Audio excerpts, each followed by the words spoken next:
stats are very telling. Looking at 4 turnovers, 2 ITs, 2 INTs, 2 fumbles, fumble snap that we actually got back.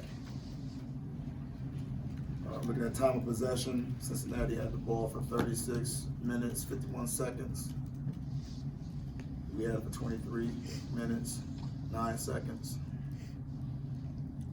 Total amount of plays, 76 to 55. So it's not, you're not going to beat a good team with numbers like that. And playing the game on a lopsided field from a field position standpoint is always playing uphill offensively and putting our defense in some tough situations. And credit to our defense. I mean, to come out in the second half and allow 2 field goals with an offense that was starting to hit their stride a little bit is something that we'll build off of that. But we just got to address the offense of production or lack thereof, and rally the troops and see if we can get that fixed this week for our last game, especially for our seniors. But just a performance that when you play against a good team like Cincinnati, you just can't have turnovers and the mistakes that we made. Those are just so costly that they're hard to overcome, especially when you're, not running the football very well and just spattering, just kind of self-destructing in spots. So I love the fight in our guys. I do. We have to learn the lesson that we really must put the focus and concentration in on eliminating mistakes, at critical times. So we'll get it figured out. I love the way our kids think. It's just it's hard lessons that we got to go through, and we'll overcome them. I'm telling you, we will. Your perspective on EJ's 2 interceptions. I mean, you guys needed a play, right? You needed a play. Was that just what that was? Yeah, we need a play. I mean, this kid's trying to make plays out there. He's throwing balls that he's thrown all year long, and receivers will come down with him from time to time, and he's made a couple of bad decisions along the way too that didn't result in interceptions, and today they got us. Just gotta give credit to Cincinnati. I mean, they're a nationally ranked football team for a reason. I thought, in spite of all of that, throughout the course of the game, I thought he had pretty good protection. I mean, I know he got a sack at the back end of this fourth quarter a little bit here on a scramble, but I thought our offensive line against who is the stat leader in sacks, their number 0, did a phenomenal job today protecting the quarterback for the most part. But there was times where he had to throw in the pressure, and there's times where he made some bad decisions, and we live with that kid. He's done a lot of things right, and in those circumstances, he made a mistake that was costly, but we're not going to let his confidence level go down for those plays, for sure. Stan, what's been the difference in the running game these past 2 weeks as compared to the record-setting day against South Florida? Yeah, you just got to give credit to the opponent's defense. And Cincinnati is really good on defense. It was the best front that we faced all year. It really was. Again, that linebacker is the real deal, guys, and that D-line plays with phenomenal effort. They're physical, and they're hard to move. And, they were absolutely hard for us to move them today. And, there's a couple opportunities that I thought that we did leave on the field from guys that's misreading plays, getting a little impatient, a little undisciplined with landmarks from time to time, but for the most part, Cincinnati did a good job to stop the run. At least sacks-wise, what was it like to see, Leighton Jordan had a bounce-back game, kind of had 3 weeks where didn't have any, and then tonight he has 2.5. Yeah, the whole mantra for our defense is negative plays, TFLs and sacks. So anytime we get a combination of those, we're celebrating those for sure. Is this a sort of a hard game stylistically? Because they kind of, it's similar styles, but they've been recruiting to it for a while now, doing it that way for a while now. Is it so a hard matchup in that sense for you guys? Personnel-wise, I mean, they got phenomenal personnel.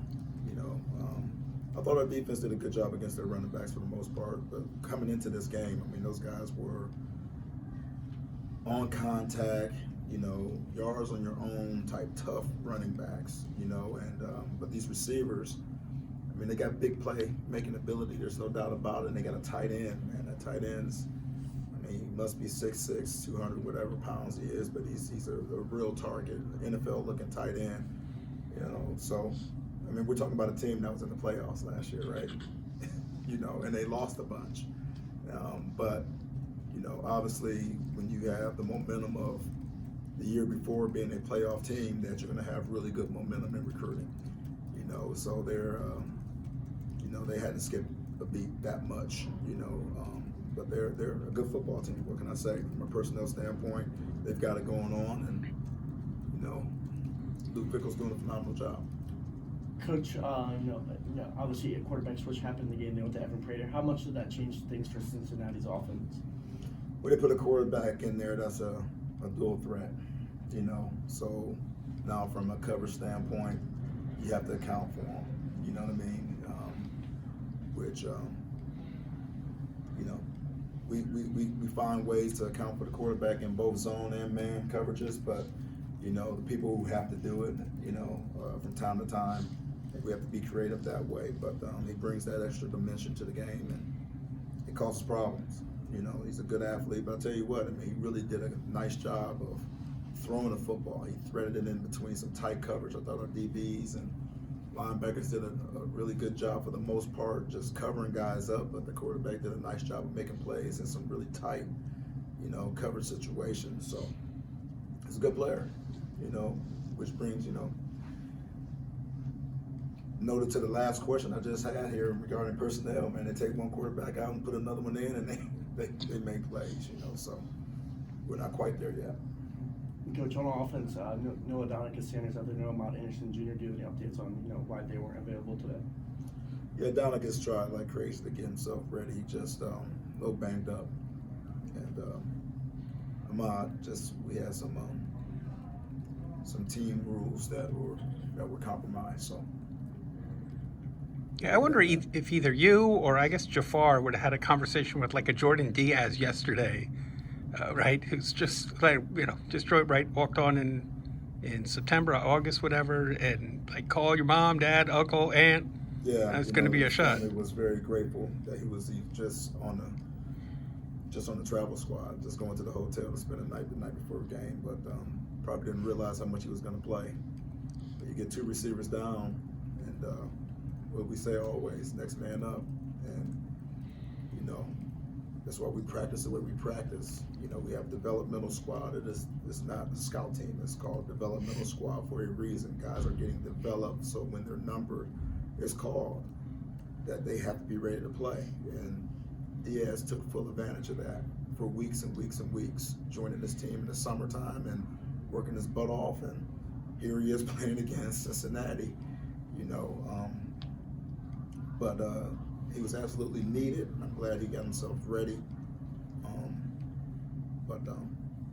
Yeah, there's no excuses for guys getting hurt, man. The game is still on the schedule. We got to play. So. Coach, Derek Barner saw him move on the sideline. Do you have any updates on him? Yeah, he's going to be getting his foot repaired this off season. So we're gonna just keep him with the team and on the sideline for the rest of the year. But very optimistic and about his recovery and him getting back to full speed when he's ready. Coach, to piggyback off that, Barner has a presence in the D-line and also having 5 sacks tonight without him being active. Anybody you want to see step up this last week of the season or has stepped up so far in that offense? Yeah, I would like to see everybody step up.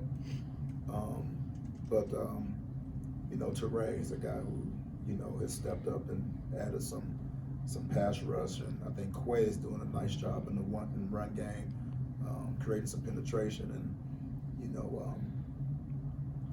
again, I thought our defense, for the most part, our linebackers tackled these backs when they had to, and it's just we need everyone to step up. Or that's our whole deal. Everybody in this last game has got to play their best game. We never want to take a step backwards in our development as football players, as a football team. But there are some individuals that have stepped up. We appreciate, but with the next man mentality, we expect them to step up, and that's something that our coaches and our players are learning to hold each other accountable to do. Did Cincinnati do something? It was tight ends early. Jordan and David, a lot of catches. They do something to take that away as it went on? No, just they were so unpredictable, right? On film they've shown a lot of 3-man front. Okay, and today they showed a nice steady diet of some 4-man front. And we thought we had some tendencies on zero based on his alignment on defense when he was a pass rusher or when he was a dropper. And they broke some of those tendencies today. We called a couple of screen plays to get the ball to our tight ends, and all of a sudden they're bringing a 4-man pressure that's slanting the front right to our screen. And really we have to look ourselves in the mirror to make sure that we're not overly predictable formational wise or personnel wise to where Cincinnati can do that, or anybody from this point can do that rather easily the way they did today. But they did a nice job of adjusting what we saw on film and brought in some good adjustments to our play calls, and it obviously worked really effectively for Cincinnati. Going off of that, next week against ECU, how willing are you guys to open up the playbook, take a little bit more risky, be more unpredictable in all 3 phases of the ball? That all sounds great, right? And our players have to execute it. We're always going to put plays on the plate that our players can execute. To get too cute right now, to get too risky, and our players are going to fumble and bum and not execute the play, that's not a smart move. So we're going to do what our players can handle always. Okay.